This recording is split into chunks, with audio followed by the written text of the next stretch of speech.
우리 쉬운 말씀 적용을 위한 로마서, 우리 지난 시간에 던진 질문은 이런 것이었습니다. 이제 어제부터 로마서 세 번째 단원에 이제 다루는 것이 의인의 신분에 대한 거죠. 그래서 5장에서 8장까지 말씀을 우리가 함께 상고하고 있는데, 오늘하고 또 이제 토요일 새벽에도 우리 말씀 이제 이어가려고 합니다. 자, 어제 던진 질문이 이런 거였어요. 믿음으로 의인이 된 그리스도인은 어떻게 살아야 할까요? 어떻게 살아야 된다 그랬죠? 하나님 앞에서 뭐 짓지 말고 죄 짓지 말고 늘 하나님과 어떤 관계를, 화평한 관계를 유지해야 된다 그랬어요. 죄가 들어오면 하나님과의 관계가 깨어지는 거예요. 하나님과의 관계가 깨어지면 화평이 깨어지게 되고, 죄의 본능은 하나님의 낯을 피하여 숨는 것입니다. 그러니까 하나님과 우리가 기쁨의 교제를 나누려면 죄를 지으면 안 된다. 화평의 관계를 유지하기에 힘써야 된다. 그런 말씀이에요. 로마서 5장 1절 말씀을 우리가 함께 보았는데요. 다 같이 한 번 더 읽습니다. 그러므로 우리가 믿음으로 의롭다 하심을 받았으니 우리 주 예수 그리스도로 말미암아 하나님과 화평을 누리자. 아멘. 하나님과 좋은 관계를 여러분들 유지하시기를 바랍니다. 하나님을 만나기를 막 기뻐해야 돼요. 하나님 앞에 막 나가고 싶어야 돼요. 예배드리고 싶어야 돼요. 하나님이 주시는 말씀이 꿀 곧 송이꿀보다 더 다니다. 자, 이런 마음의 감동이 있어야 할 줄로 믿습니다. 네, 죄를 지어서 하나님과 틈이 생기면 안 된다 그랬죠? 그럼 어떡합니까? 우리의 살면서 죄가 전혀 없을 수 없다 그랬는데, 살면서 짓는 우리의 자범죄에 대해서는 요한일서 1장 9절 말씀하시죠. 예, 그러므로 우리가 만일 죄를 자백하면 그는 미쁘시고 의로사 우리의 죄를 사하시고 모든 불의에서 우리를 깨끗게 하시느니라, 이렇게 말씀하고 계세요. 그러면 다시 하나님과의 평안을 누리고 평화를 갖게 됩니다. 그런데 상습적인 죄를 짓는 것이 문제라 그랬어요. 왜냐하면 성령께서 감동을 주시고 깨닫게 하시는데 그거를 외면하고 계속해서 죄 가운데서 거하게 되고, 그러면 마음이 굳어져 버린다. 그래서 회개할 기회를 놓치게 된다. 그래서 상습적인 습관적인 죄가 무서운 거라 그랬습니다. 이사야 43장 25절에는요. 그럼에도 불구하고, 내 염치 체면 없지만 그럼에도 불구하고 하나님 앞에 몇 번 넘어졌어도 하나님 앞에 다시 나가면 하나님이 용서해 주신다 그랬죠. 43장 25절 함께 보겠습니다. 곧 나는 나를 위하여 내 허물을 도말하는 자니 내 죄를 기억하지 아니하리라. 아멘. 예, 우리는 자격이 없고 공로가 없고 어차피 그런 상황에서 구원받았어요. 그러니 내가 행위로 의롭다고 해봐야 그거 대단한 거 아닙니다. 의롭다고 자랑하는 내가 똑같은 잘못을 저지르는 것 알지 못하느냐? 말씀하고 있어요. 예수님이 바리새인들의 죄를 지적할 때 그 말씀을 하셨어요. 그러니까 언제든 하나님 앞에 뻔뻔하지만 낯을 들 수 없지만 그럼에도 불구하고 하나님께 나가면 하나님은요 또 용서해 주시고 우리의 죄를 도말해 주시겠다, 이렇게 말씀하고 계세요. 또 두 번째 질문 이거 던졌죠.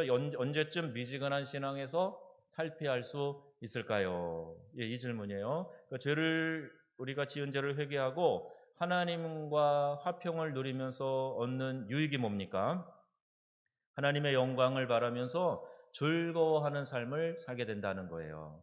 그러니까 이것이 하나님과의 교제가 지금 잘 이루어지고 있다는 증거입니다. 신앙생활할 때 기쁨이 있고 하나님께 예배하는 감격이 있고 찬양을 불러도 우리 안에 이 능력이 나타나고 하나님께서 이 찬양을 받으시는 것이 느껴지고, 아마 찬양 인도하시는 분들은 좀 경험하실 거요. 막 전율 같은 것이 느껴집니다.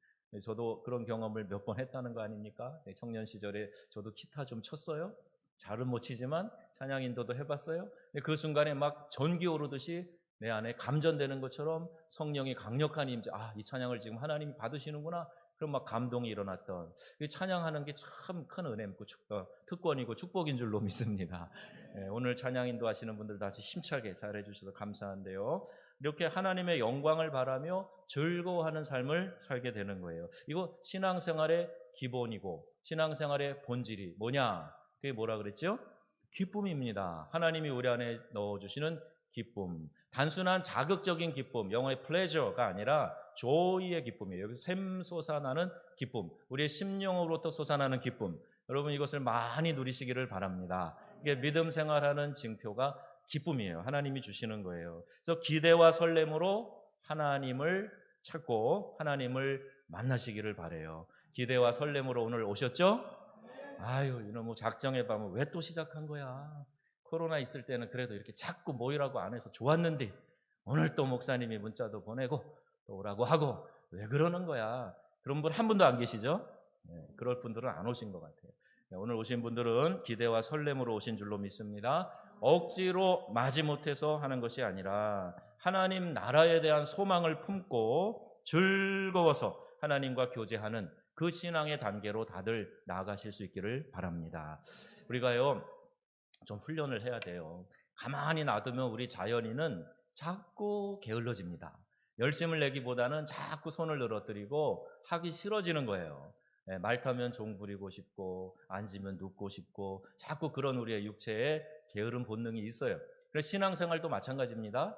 힘을 내서 열심히 힘주어 하지 않으면요 자꾸 느슨해지고요. 그렇게 거기에 또 따라가다 보면은 맥도 다 빠지고 기쁨과 감격도 잃어버리고 그러는 거예요. 그래서 여러분 우리가 믿음 생활할 때 자꾸 자극받고 도전받고 훈련하고 그러면서 하나님 앞에서 군인들 늘 훈련하듯이 훈련받으면서 그렇게 믿음을 우리가 유지해 가는 겁니다. 언제까지?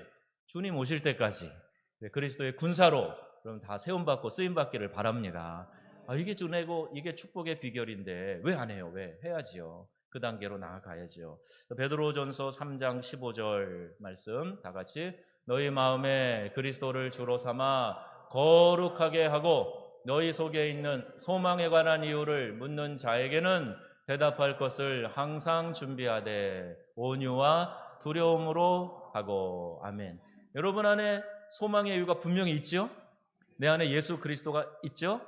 그리고 우리는 천국의 소망을 가지고 살아가고 있죠? 그러니까 그게 나타나야 되는 거예요. 자연스럽게 드러나게 되어 있는 거예요. 그래서 누군가 옆에 있다가 당신 뭐가 그렇게 기분이 좋아? 당신 무슨 좋은 일 있어? 내가 볼 땐 당신 뭐 이렇게 좀 특별한 일도 없는 것 같은데 오늘 왜 이렇게 표정이 좋아? 뭐 이런 이야기를 물어보는 사람이 있어야 되죠. 네. 자꾸 안 물어보면 여러분이 가세요. 원래 내 천성이 타고난 얼굴이 좀 이렇게 인상파라서 아무도 안 물어본다 그러면 나 오늘 뭐 달라진 거 없어? 그리고 그 앞에 가서 한번 씩 웃어보세요. 좀 엉뚱하게라도. 네. 그리고 자꾸 우리 안에 소망에 관한 이유를 내가 말하고 싶어서 준비하고 있다가 누군가가 물어보기만 하면 기회가 되기만 하면 그 사람에게 예수 나의 소망, 천국 누리며 내가 살아갑니다. 고난 중에도 우리 하나님 인도하심 때문에 내가 만족하고 기쁨 가운데 거할 수 있습니다. 이런 이야기를 여러분 해줄 수 있는 성도님들 되시면 좋겠습니다. 온유와 두려움으로 늘 이 마음을 가지고 살아가라는 거예요. 자, 이제 오늘 우리가 함께 생각할 것이 있어요. 그렇게 뜨뜻미지근한 믿음 생활 이제 좀 벗어던지고 믿음 안에서 좀 뜨거운 심령이 돼서 달려가려고 하는데 그만 그럴 때마다 찾아오는 반갑지 않는 손님이 있어요. 그게 뭘까요? 고난입니다. 우리 삶에 찾아오는 고난의 문제가 있어요. 그런데 또 이 고난이 우리에게 닥칠 때 우리 안에 스스로 이런 자괴감이 들어요. 왜 이 고난이 하필 나에게 찾아왔는가? 이런 생각이 드는 거예요. 어떤 큰 병에 걸린다든지 사업에 큰 실패를 하게 된다든지 부도가 난다든지 자녀들의 어려운 문제가 생겼다든지 그러면 왜 하필 이 고난이 나에게 찾아왔습니까? 하나님 열심히 하려고 하는데 노력하고 있는데 하나님 왜 이 고난이 나에게 왔습니까? 이런 마음이 들 수 있다는 거예요. 하나님과 화평을 누리고 그 영광을 즐거워하지만 이 땅을 사는 날 동안에는 고난과 완전히 빠이빠이 하지 못한다는 거예요. 고난이 찾아오는 겁니다. 그리고 예기치 못한 고난이 찾아올 때 성도는 어떻게 해야 되는가?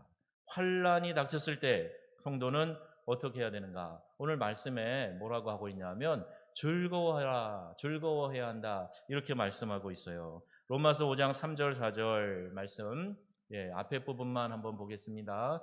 다만 이뿐 아니라 우리가 환난 중에도 즐거워하나니. 아멘.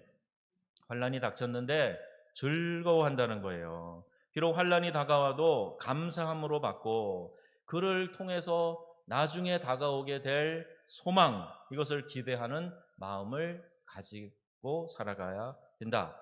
그러면 그 상황 가운데서 우리가 즐거움을, 마음의 평정을 유지할 수 있다는 거예요.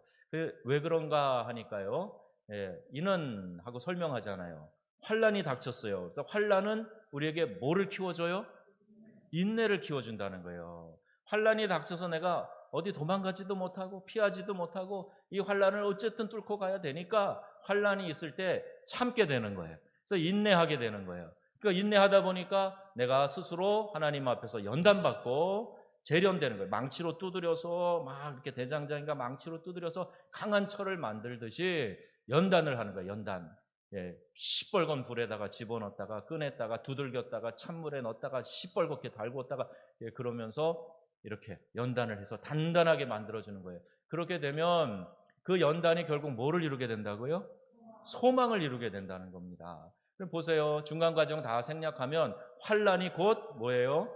소망이 되는 거예요. 이걸 아는 사람은 그리스도 안에서 내게 닥친 모든 환란은 잘 견디면 이게 소망이 된다 하는 걸 아는 사람은 환란 중에도 어떻게 할 수 있다고요?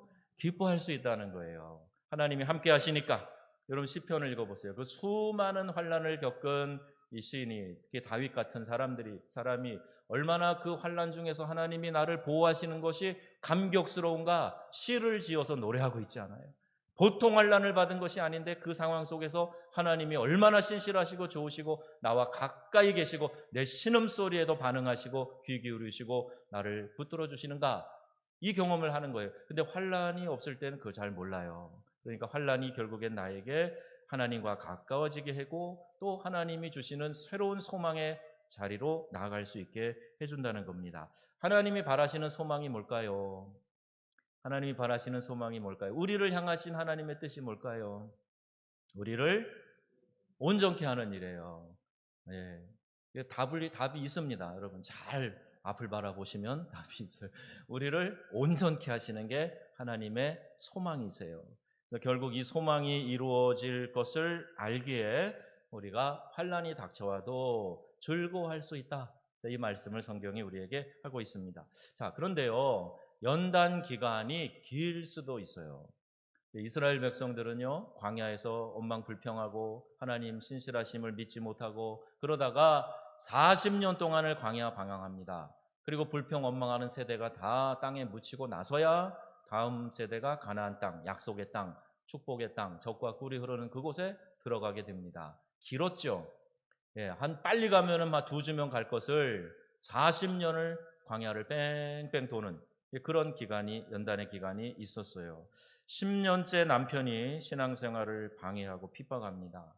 20년째 이 재정 문제가 풀리지 않아가지고 삶의 어려움을 겪으면서 연단을 받고 있습니다. 그런 분들이 계세요. 그러나 그런 연단을 받은 사람은 그만큼 내가 더 다져져서 온전한 신앙으로, 온전한 인격으로 더 성숙해지고 하나님께 나아갈 수 있다. 여러분 이것을 기억하시면 좋겠습니다. 연단의 기간이 길수록 더 단단하게 다져지고 더 성숙하게 만들어져서 하나님 쓰시기에 편리하고 좋은 도구가 될 것이야. 이런 기대를 더 가지시라는 말입니다.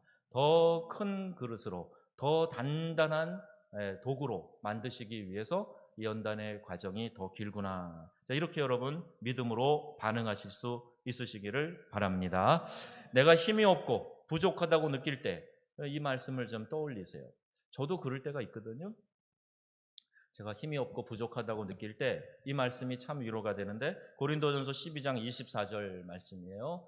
다 같이 읽겠습니다. 우리의 아름다운 지체는 그럴 필요가 없느니라. 오직 하나님이 몸을 고르게 하여 부족한 지체에게 귀중함을 더하사 그랬어요. 부족한 지체에게 귀중함을 더해 주신다. 우리 하나님의 사랑을요, 이 지상의 무엇과 비교하면 조금 우리가 이해하기 쉬울까 생각을 해보는데 역시 부모님의 사랑이에요. 그러니까 부모님의 사랑을 자꾸 하나님 사랑으로 이렇게 설명을 하면 많은 부분들이 이제 설명이 되고 이해가 돼요. 물론 부모 사랑보다 하나님 사랑이 더 크세요. 그런데 부모도요, 자식 중에 좀 이렇게 아픈 손가락이 있잖아요. 그래서 이 아이를 생각하면 더 마음이 짠하고 좀 기회만 되면 이 아이를 더 그렇게 보듬고 싶고 챙겨주고 싶고 그런 아이가 있지 않겠어요? 예, 그런 마음처럼 하나님도 그냥 아름다운 지체는, 그리고 좀 더 힘이 있고 성숙하고 잘 안 넘어지는 애는 그래 알았어 너 잘해 잘 가라 할 수 있지만, 연약한 사람에게는, 부족한 지체에게는 귀중함을 더하신다 그랬어요. 그러니까 약하고 부족한 그런 상황에 있다고 할지라도 낙심할 필요가 없는 것이, 하나님의 관심과 시선을 더 받는다 이렇게 생각하시면 맞아요. 그러니까 내가 부족할 때, 약할 때, 내세울 곳 별로 없을 때, 그때 하나님께서 나를 더 주목해 보시고 더 하나님 관심 가지시고 귀중함을 더하신다 하는 거 여러분 기억하시고, 잘난 체해서 그냥 보통 하지 마시고 약한 체해서 하나님의 시선을 더 받으시기를 바랍니다. 하나님이 여러분 더 사랑하셔서 품으시고 귀하게 여겨주실 줄로 믿습니다. 요셉의 경우를 한번 생각해 보겠습니다. 형제들 가운데 요셉이 가장 어려운 환난을 통과한 형제 중에서 요셉이 그런 사람일 거예요. 그러나 집안에서 편하게 지냈던 그 아버지 품에 있었던 다른 형들, 배다른 형들, 그 형들보다도 요셉이 더 훌륭하게, 더 위대하게 하나님께 쓰임받지 않습니까? 그렇게 많은 역경을 헤쳐 나갔는데 그가 더 큰 인물이 되었던 거예요. 고난을 통해서 큰 인물이 되는 경우가 많습니다. 부족함 없이 자란 사람은요, 유약해지기 쉽지만 힘겹게 자란 사람은 그만큼 삶의 중요한 것이 무엇인가를 잘 터득해서 몸으로 그것을 터득했기 때문에 더 지혜롭게, 더 좋은 관계를 맺어가면서 더 노력하면서 더 열심히 살아갈 수 있는 거예요. 쉽게 포기하지 않고 어렵게 얻은 기회를 최선을 다해서 끝까지 붙들고 나가는 사람, 어려운 환경에서 자란 사람일수록 더 많이 발견되어지는 겁니다. 요셉도 그런 경우였어요. 아마 요셉이 그냥 색동옷 입고 계속 아버지 엄마 품에서, 또 특별히 사랑받는 라헬의 아들 얼마나 귀엽게 자라면서 계속 부모의 품 안에서 자랐으면 어쩌면 요셉도 그냥 이렇게 늘 어리광이나 부리고 철없는 그런 모습으로 컸을지 몰라요. 입방정 잘 떨고 형들한테 자랑 잘하고 그러면서 잘난 체하면서 살았을지 몰라요. 그런데 요셉이 노예로 팔려가고 그 환난 다 당하고 감옥 생활도 하고 그러다 보니, 죽을 고비를 넘기고 살아가다 보니 요셉이 더 철저히 하나님 의지하면서 결국 이렇게 쓰임받는 인물이 되었더라 하는 것, 성경을 통해서 보게 됩니다. 자, 그러니 여러분, 그리스도인에게 찾아오는 이 역경, 환난은요, 우리가 피해 도망 다닐 것이 아니에요. 기본적으로 역경이 다 오는데 그리스도인들에게도 옵니다. 그러나 이 역경을 통해서 온전해진다 하는 사실을 우리가 기억하고 인내해야 돼요. 그리스도인에게 고난은 선택이 아니라 필수라 그랬어요. 필수. 학교 가면 내가 선택해서 공부하는 과목이 있고 선택 과목이잖아요. 필수, 이거는 무조건 들어야 되는, 수강해야 되는 과목이 있는데, 고난, 그리스도인들에게서도 고난은 선택이 아니라 필수 과목이다 하는 거 꼭 기억하셨으면 좋겠습니다. 필수니까 나한테도 옵니다. 어떤 형태로든지 와요. 그것을 우리가 미리 대비하고 잘 이겨나가면 되겠습니다. 우리를 온전한 형상으로 바꾸어 가시는 하나님의 손에 붙들린 연장이 뭘까? 하나님이 우리를 다듬고 조각하고 아름답게 만들어 가시는 하나님 손에 들려있는 연장이 뭘까? 뭐 같으세요? 고난입니다. 고난을 통해서 우리를 깎고 다듬고 만들어 가시는 거예요. 그래서 존 칼빈이, 종교개혁자죠, 유명한 말을, 이런 말을 했어요. 함께 읽어보겠습니다. 인간이 워낙 한심해서 웬만한 고난 없이는 좀처럼 좋은 사람이 되기 힘들다. 혹시 이 중에 인간이 아니신 분, 인간이 사람이 아니문이다 하는 분 혹시 계세요? 안 계시죠? 저만 들고 있는데 다 사람이시죠? 네, 근데 우리 사람은요 다 참 어리석은 면이 있다는 거예요. 그래서 웬만한 고난이 와가지고는 까딱도 안 하고, 큰 사람, 좋은 사람이 되려면 큰 고난을 통과해야 그만큼 좋은 사람으로, 훌륭한 사람으로 만들어지더라 하는 이 이야기입니다. 의미 있는 얘기죠. 야고보서 1장 2절에 이렇게 말씀하세요. 내 형제들아, 너희가 여러 가지 시험을 당하거든 온전히 기쁘게 여기라. 아멘. 저기 온전히가 들어 있습니다. 아, 기쁘게 여겨야지. 그냥 기쁘게 생각해야 되겠다. 아이고, 목사님이 그렇게 설교했으니까 한번 뭐 생각해 주지 뭐. 이게 아니라 진짜 온전히 여러분 마음으로 최선을 다해서 여러분 마음으로 중심으로 온전하게 기쁘게 여기라는 거예요. 시험을 당할 때, 고난이 올 때 기쁜 마음으로 그것을 받아들이고 잘 이겨야지, 잘 넘어가야지, 이런 마음을 우리에게 갖게 되면 그만큼 우리에게 유익이 된다. 때로는 신앙생활을 잘하면 고난을 피해갈 수 있을 것처럼 생각합니다. 여러분 여기에 대해서요, yes, no로 답하라 그러면 조금 대답이 어려워져요.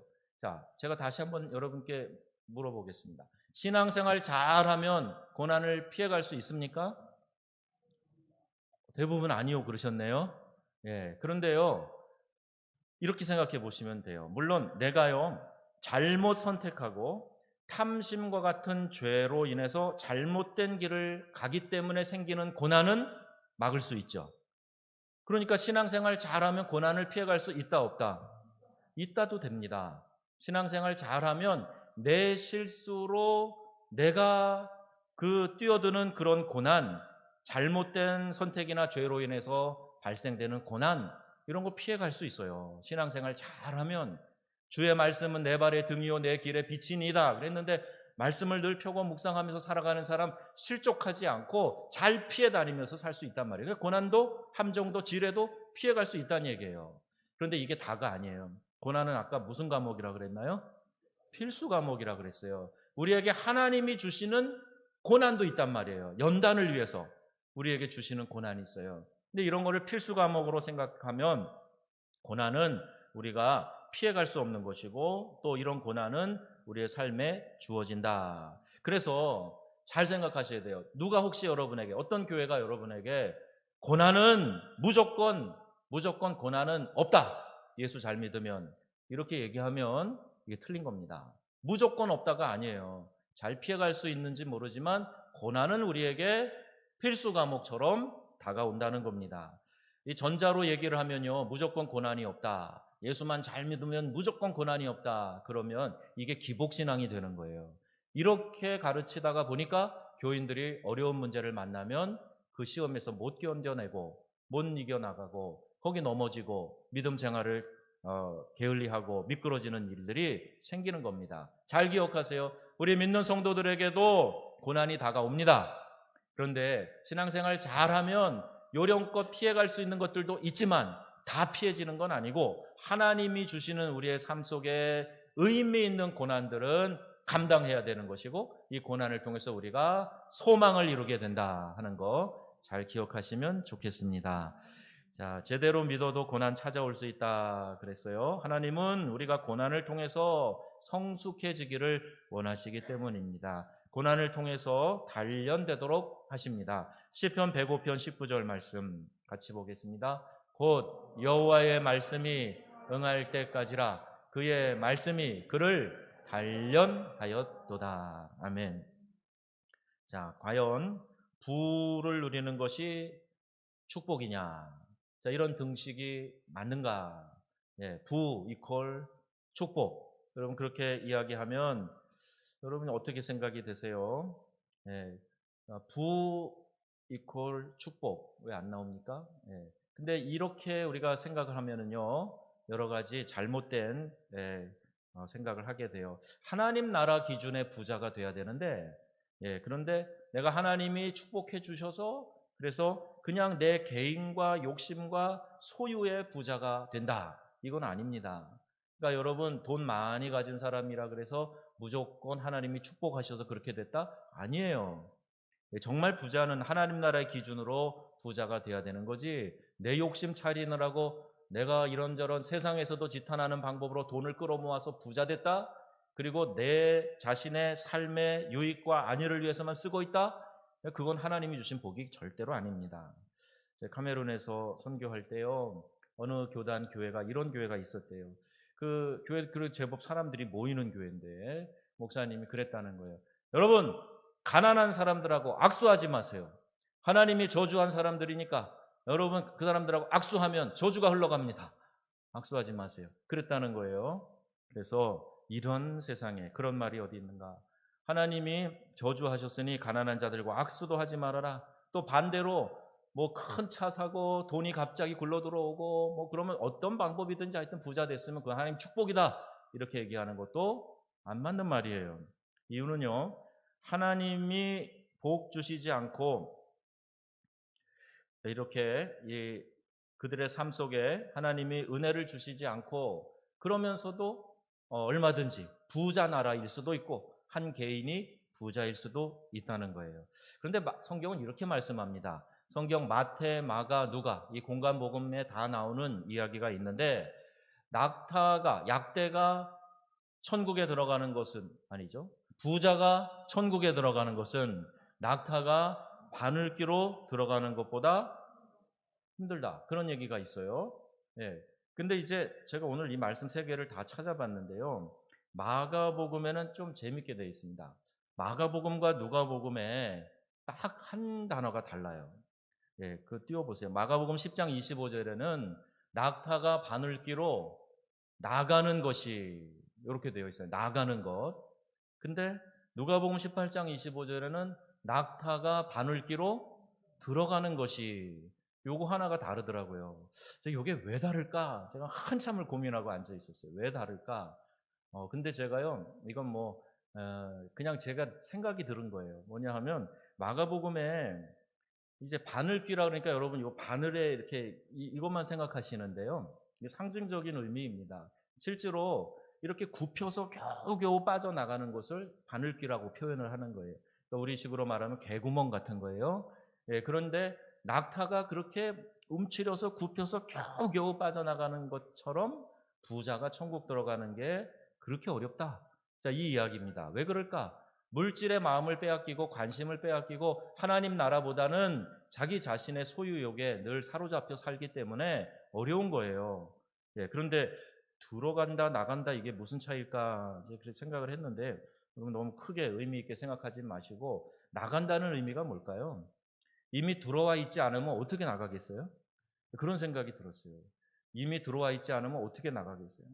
그 창세기 18장인가에 가보면 베델에서 야곱이 이제 꿈을 꾸잖아요. 근데 하나님의 사자가 사닥다리를 오르락 내리락 한다 그래요. 오르락 내리락.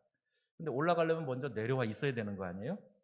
네, 어느 분이 그 얘기를 했는데 그래서 그런가 제가 오늘 이 생각을 하니까 바늘귀로 나가려면 일단 들어와 있어야 되니까 들어올 수는 있다인 거예요. 그러니까 그렇게 작은 곳에 어렵게 들어간다 그 이야기를 하고 계시는 거예요. 그러니까 여러분 부자가 하나님 나라에 들어가는 거 쉽지 않은 이유가 내 관심과 생각이 하나님의 관심과 생각과 거리가 멀어서 그렇습니다.